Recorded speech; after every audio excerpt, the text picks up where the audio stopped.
안녕하세요. 상한가 코드의 김프로입니다. 자, 오늘 여러분들께 이제 진짜 수익을 볼 수 있는, 주식으로서 진짜 수익을 볼 수 있는 방법을 소개를 해드릴 건데요. 자, 너무나도 방대한 양이다 보니까 쪼개서 설명을 드릴 건데, 자, 많은 영상들을 또 올려드릴 겁니다. 근데 그게 다 연관된 내용이다 보니까 섞여서 말씀드릴 수 있다는 점은 좀 양해 좀 부탁드리고요. 자, 일단은 우리가 주식으로 수익을 볼 수 있는 방법은 가장 기본적으로 뭐가 될까요? 싸게 사서 비싸게 파는 방법입니다.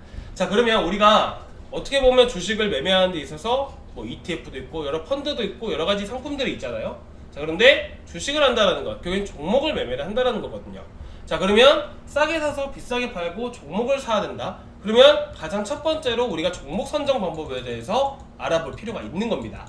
자, 그러면 우리가 종목을 매매를 하는 데 있어서 종목을 어떤 종목을 매매를 해야 되냐? 자, 수익을 보려면 올라가는 종목들을 우리가 생각을 해내야 되고, 이런 종목들로 가지고 매매를 해야겠죠. 올라갈 만한 종목을 선정하는 방법을 제가 말씀을 드릴 건데, 결국에는 올라갈 만한 종목, 한마디로 뭐가 될까요? 올라갈 만한 명분이나 재료나 이슈가 있어야지 주식이 올라갈 거 아닙니까?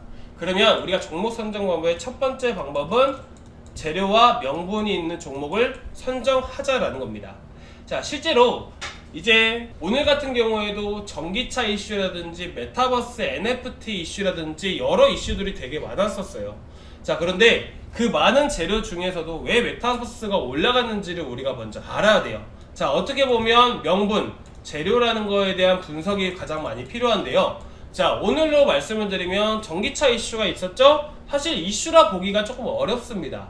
올라간다 하더라도 단발성으로 윗골이 달고 떨어질 가능성이 높은 이슈인데요. 자, 전기차 이슈 뭐가 있었죠? 미국 증시에서 리비안 그리고 루시드 관련 전기차 새롭게 진출한 업체들이 큰 급등이 나왔다라는 사실이죠. 자, 사실 이런 이슈들은요, 과거에도 계속해서 나왔습니다. 일주일 전, 저번 주, 이번 주도 이와 관련된 미 증시에서 전기차 관련 종목들이 급등했다는 소식들은 계속해서 들려왔어요. 근데 그렇다 보니까 사실상 최근에 세로닉스라든지 여러 종목들이 한 번씩 윗골이 달고 내려오긴 했지만 10% 20%씩 상승하는 경우가 분명히 있었다는 거죠.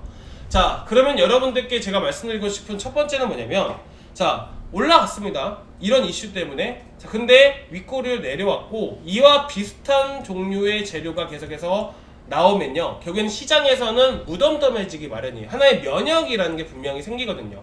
결국에는 큰 상승력을 보여줬더라면 오늘 똑같은 이슈가 나왔을 때 더 큰 상승력을 보여줬겠지만, 사실상 윗골이 달고 떨어졌던 세론닉스만 보더라도 시장 참여자들의 입장에서 보게 된다면 이거는 재료가 아니다라고 판단을 해볼 수가 있다라는 것이죠. 두 번, 세 번 똑같은 반복된 재료가 나왔기 때문에. 자, 그러면 재료로서 작용할 때는 어떤 재료가 나와야 될까요? 신선한 재료가 나와야 돼요. 종목의 참여자들, 시장의 참여자들이 엄청나게 반할 만한 신선한 재료가 나와야 된다라는 것이죠. 자, 그렇게 되다 보면 결국에는 NFT, 메타버스 쪽 이슈가 정말 신선한 게 나왔다라는 부분들이죠.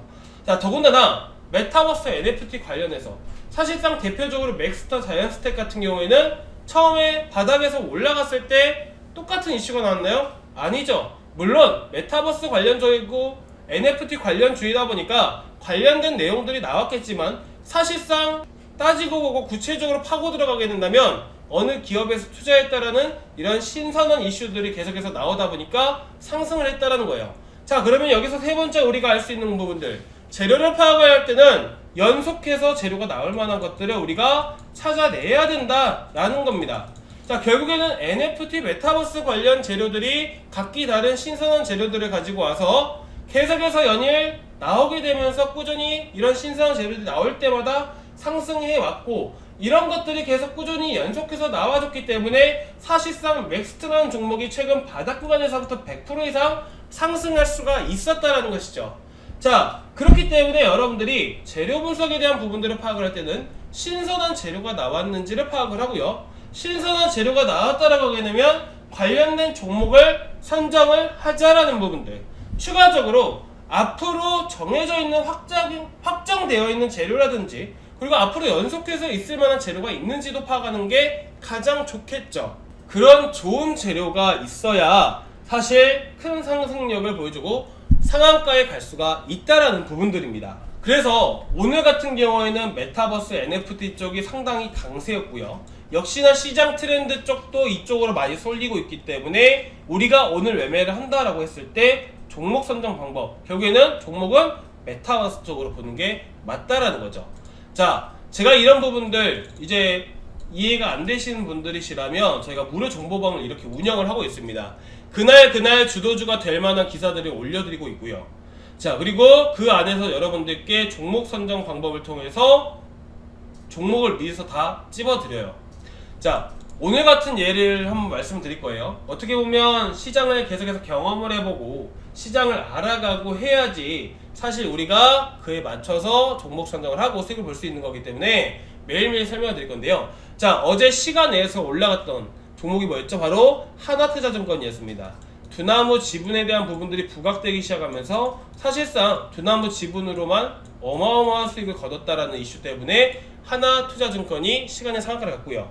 자, 그리고 제가 이거는 번외적인 얘기이긴 하지만 사실상 이것도 정말 중요한 내용이에요. 자, 그게 뭐냐면, 자, 먼저 설명드리겠습니다. A, B 테마가 올라간다라고 한번 가정을 해볼게요. 자, 근데 A, B 테마가 오늘 재료가 있어서 둘 다 올라갔습니다. 근데 동시다발적으로 올라가진 않아요. A가 올라가면요, A가 조정 나온 이후에 B가 다시 올라갑니다.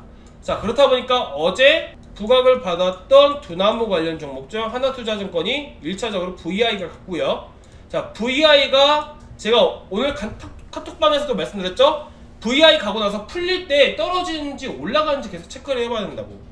바닥까지 떨어져 버리면 그 와중에 메타버스 바로 부각받고 올라갈 수 있다고 말씀드리면서 넥스트, MP, 자이언트 다시 한 번 더 말씀드렸죠? 어제는 MP 한 종목 말씀드렸습니다.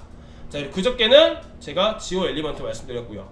자, 이런 흐름들을 예측을 하고 그 다음에 종목 선정을 미리 해둔 거를 가지고 바탕으로 제가 오늘 넥스트 말씀드렸고 8시 50분에 말씀드렸죠? 자, 그리고 나서 오늘 몇 프로 올라갔죠? 바로 29%까지 올라갔습니다.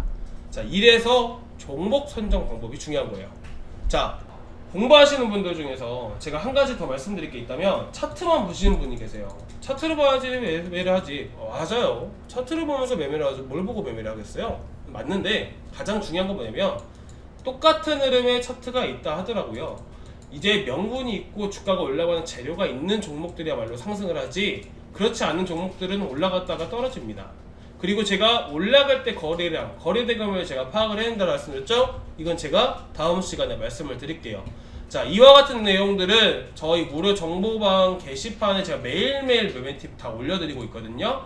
부담 갖지 마시고 입장해 주시면 좋으실 것 같고요.